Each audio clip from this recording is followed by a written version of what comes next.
ម្ដេច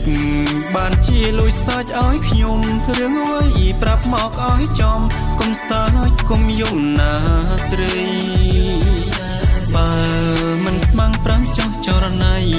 កុំឲ្យបងនេះសង្ស័យគ្រប់ពេលវេលា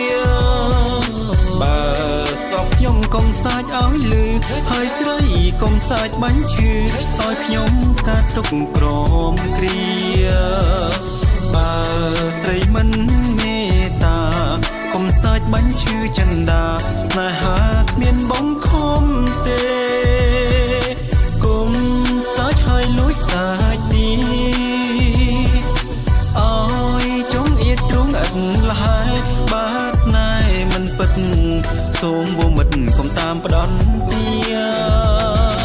ខ្ញុំមិនស្បត់តែខ្ញុំខ្លាចណាំងខ្លាចជួបនឹងស្នេហ៍បោកប្រាំងពិតណាស់ជាវេទនាបើស្នេហ៍ខ្ញុំជាស្នេហ៍រិស្យាគួរតែខ្ញុំសូមស្មាលាកុំឲ្យក្រំគ្រាព្រោះស្នេហ៍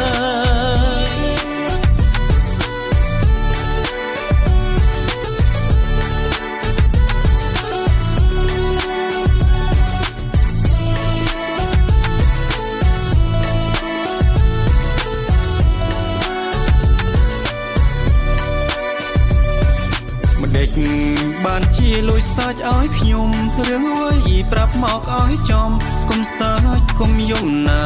ស្រីបើមិនស្មាំងប្រាំចោះចរណៃកុំឲ្យបងនេះសង្ស័យគ្រប់ពេលវេលាបើស្អប់ខ្ញុំកុំសាច់ឲ្យលឺហើយស្រីកុំសាច់បាញ់ឈឺឲ្យខ្ញុំកាត់ទុកក្រមគ្រាបើ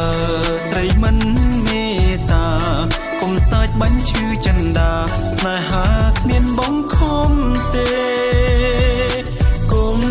សាច់ហើយលួចសាច់ទីអើយចង់អៀតទ្រង់ឥតលហើយបើស្នេហ៍មិនពិតសូមវមិតកុំតាមផ្ដន់ទាខ្ញុំមិនស្បត់តែខ្ញុំខ្លាចណាំងខ្លាចជួបនឹងស្នេហ៍បោកប្រាំងពិតណាស់ជាវេទនាបើស្នេហ៍ខ្ញុំជាស្នេហ៍រិស្យាគួរតែខ្ញុំសូមស្មាលាកុំឲ្យក្រំគ្រាព្រោះស្នេហ៍